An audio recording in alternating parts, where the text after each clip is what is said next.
તો મિત્રો આજના સૌથી મોટા સમાચારની વાત કરીએ તો રાજ્યમાં 4 સિસ્ટમ સક્રિય બની છે, જ્યારે 11 ઓગસ્ટે ભારે વરસાદનું યલો એલર્ટ જાહેર કરવામાં આવ્યું, જ્યારે સામાન્ય કરતાં 9% જેટલો વરસાદ નોંધાયો, જ્યારે સૌરાષ્ટ્રમાં 13% વરસાદ ઓછો નોંધાયો હતો।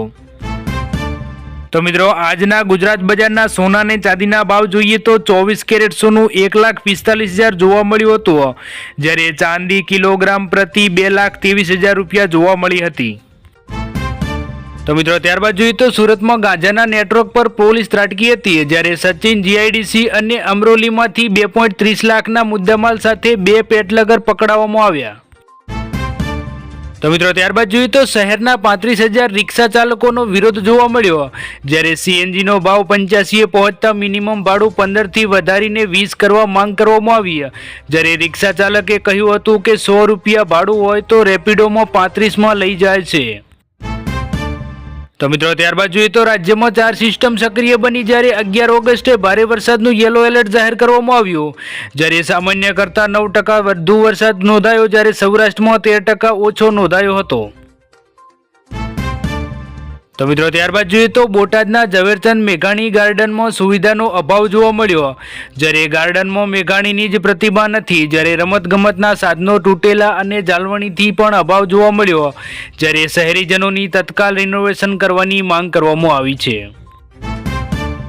તો મિત્રો ત્યારબાદ જોઈએ તો દાહોદમાં વિશ્વ આદિવાસી દિવસની ઉજવણીમાં બબાલ થઈ હતી, જ્યારે ચૈતર વસાવાના સમર્થકો અને આપના નેતાઓએ વાહન ચાલકોના રેલીઓથી રસ્તો બ્લોક કર્યો હતો, જ્યારે પથ્થરમારો થતાં પોલીસે ટીયર ગેસના સેલ છોડ્યા હતા। તો મિત્રો ત્યારબાદ જોઈએ તો રાજકોટમાં 12 પાસ મુન્નાભાઈ MBBS ઝડપાયો, જ્યારે ગોંડલ રોડ પર શિવ ક્લિનિક સીલ અને 15 વર્ષ કમ્પાઉન્ડર તરીકે ફરજ બજાવતા પોતે જ ડોક્ટર બની ગયો હતો। તો મિત્રો ત્યારબાદ જોઈએ તો ગોધરાના મહામરુડી ગામે મહિલા ખેડૂત પર દીપડાનો હુમલો થયો હતો, જ્યારે 32 વર્ષ મહિલાએ બહાદુરી બતાવી ડોલ વડે સામનો કરતા ઈજા પહોંચાડી હતી, જ્યારે દીપડો નાસી છૂટ્યો હતો। તો મિત્રો ત્યારબાદ જોઈએ તો પાલનપુરના કૈલાસ જાનીએ માઉન્ટ એવરેસ્ટ જાહેર કર્યું, જ્યારે 20,049 ફૂટ ઊંચા શિખર પર તિરંગો લહેરાવી ગૌરવ વધાર્યું હતું, જ્યારે 1 કિડની હોવા છતાં મેળવી સાહસિક સિદ્ધિ। તો મિત્રો ત્યારબાદ જોઈએ તો વડોદરાના નારગોલ બીચ પર કલેક્ટરે સફાઈ અભિયાન યોજ્યું હતું, જ્યારે 1200 લોકોએ 15 ટન જેટલો કચરો એકત્ર કર્યો હતો, જ્યારે ગંદકી કરનારને 1,000 રૂપિયાનો દંડ ફટકારવાની ચેતવણી આપવામાં આવી।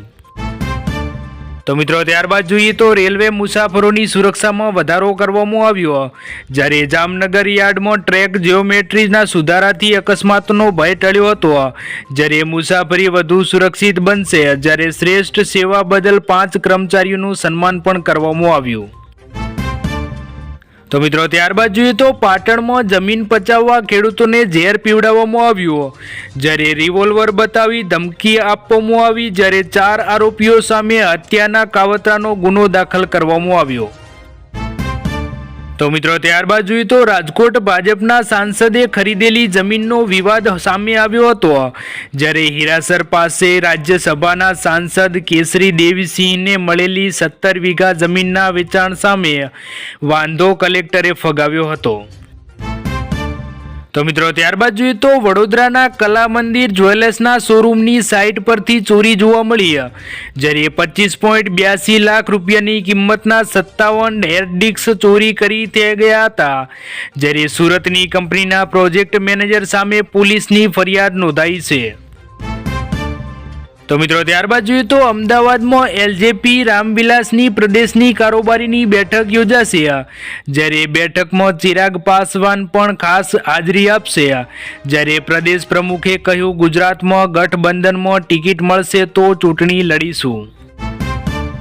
તો મિત્રો ત્યારબાદ જોઈએ તો ગીરમાં સિંહોની સંખ્યા 200થી વધી 891 થઈ હતી, જ્યારે સાંસદ પરિમલ નથવાણીએ વિશ્વ સિંહ દિવસે સંરક્ષણના 4 દાયકા યાદ કર્યા હતા। તો મિત્રો ત્યારબાદ જોઈએ તો અમદાવાદના કૃષ્ણનગરમાં પિતાની પુણ્યતિથિના નામે 5 વેપારીઓ સાથે 13.80 લાખની છેતરપિંડી થઈ, જ્યારે આરોપીએ દાન અને પ્રસાદ કરવાનો ઢોંગ રચીને ડ્રાયફ્રૂટનો ઓર્ડર આપી બાઉન્સ ચેક પધરાવ્યા હતા। તો મિત્રો ત્યારબાદ જોઈએ તો યુવા ભીમસેના પ્રમુખે ધારાસભ્ય ઉમેશ મકવાણાની મુલાકાત લીધી હતી, જ્યારે બોટાદમાં રિક્ષા એસોસિએશનના પ્રમુખ પણ સાથે રહ્યા હતા, જ્યારે વિવિધ મુદ્દાઓ પર ચર્ચા કરવામાં આવી. તો મિત્રો ત્યારબાદ જોઈએ તો નવસારીમાં ગેરકાયદેસર શસ્ત્ર ઝડપાયું હતું, જ્યારે વાસંદાના ચારણવાડામાં દેશી બનાવટની બંદૂક સાથે 60 વર્ષીય વૃદ્ધ ઝડપાયો હતો. તો મિત્રો ત્યારબાદ જોઈએ તો રાજકોટ મનપાની ટીપી શાખાની ઢીલી નીતિ જોવા મળી હતી, જ્યારે ઇમ્પેક્ટ પર ફી હેઠળ મંજૂરી માટે આવેલી 6,808 ફાઇલો અટવાઈ હતી, જ્યારે 15,615માંથી માત્ર 5,449 ફાઇલ મંજૂર કરવામાં આવી હતી. તો મિત્રો ત્યારબાદ જોઈએ તો ડ્રાઈવરે શાળા બનેવીના ઘરમાં લાખોની ચોરી કરી હતી, જ્યારે સરખેજમાં ઘરમાંથી 15 તોલા દાગીના તો પાલડીના ઘરમાંથી 1.73 લાખના દાગીના ઉઠાવ્યા હતા, જ્યારે બંને પોલીસ સ્ટેશનમાં ફરિયાદ નોંધવામાં આવી છે. તો મિત્રો ત્યારબાદ જોઈએ તો ગાંધીનગરમાં એલસીબીએ રાંધેજા પાસે કારમાંથી દારૂ ઝડપ્યો હતો, જ્યારે 5 લાખથી વધુના મુદ્દામાલ સાથે બુટલેગર પકડાયો હતો, જ્યારે દારૂ મોકલનાર અને મંગાવનાર સામે ગુનો નોંધાયો છે. તો મિત્રો ત્યારબાદ જોઈએ તો કેબલ ચોરી કરતી ગેંગના 4 શાગીરતો ઝડપાયા હતા, જ્યારે 1.36 લાખનો મુદ્દામાલ જપ્ત કરી મહેસાણાના સીમ વિસ્તારમાં બોરની ઓરડીના તાળા તોડીને ચોરી કરી હતી. તો મિત્રો ત્યારબાદ જોઈએ તો 6 વર્ષથી નાસ્તો ફરતો આરોપી ઝડપાયો હતો, જ્યારે સાબરકાંઠા એસઓજીએ હિંમતનગર બસ સ્ટેન્ડ પાસેથી પકડ્યો હતો, જ્યારે પ્રોહિબિશનના ગુનામાં ફરાર હતો. તો મિત્રો ત્યારબાદ જોઈએ તો બીએસએફની 176મી બટાલિયનને ભુજમાં તિરંગા રેલી યોજી હતી, જ્યારે હર ઘર તિરંગા અભિયાન અંતર્ગત 100 બાઇક સાથે દેશભક્તિનો સંદેશ આપવામાં આવ્યો હતો.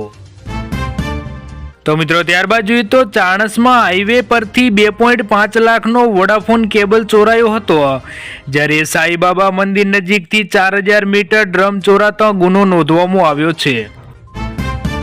તો મિત્રો ત્યારબાદ જોઈએ તો ગોધરા પાસે એલસીબીએ 576 બોટલ દારૂ ઝડપ્યો હતો, જ્યારે માટીના વાસણોની યાર્ડમાં દારૂની હેરાફેરી જોવા મળી, જ્યારે હરિયાણાના શખ્સની ધરપકડ કરી 18.33 લાખનો મુદ્દામાલ કબજે કરવામાં આવ્યો હતો. તો મિત્રો ત્યારબાદ જોઈએ તો મોરબીના માળિયા પાસે દારૂ ભરેલો ટ્રક ઝડપાયો હતો, જ્યારે તલાશી લેતા 4092 બોટલ વિદેશી દારૂ મળ્યો હતો, જ્યારે રેન્જ આઈજીની ટીમે 19.52 લાખનો મુદ્દામાલ જપ્ત કર્યો હતો. તો મિત્રો ત્યારબાદ જોઈએ તો બોટાદમાં રથયાત્રામાં સેવા આપનાર પોલીસ કર્મીઓનું સન્માન કરવામાં આવ્યું, જ્યારે એસપી, ડીવાયએસપી, પીઆઈ સહિતના અધિકારીઓને પ્રમાણપત્રો પણ આપવામાં આવ્યા હતા. તો મિત્રો આજના વિડીયોમાં આટલું જ. જો વિડીયો પસંદ આવ્યો હોય તો વિડીયોને લાઇક કરી આપણી આ ચેનલ ગુજરાત અપડેટને સબસ્ક્રાઇબ જરૂરથી કરી લેજો.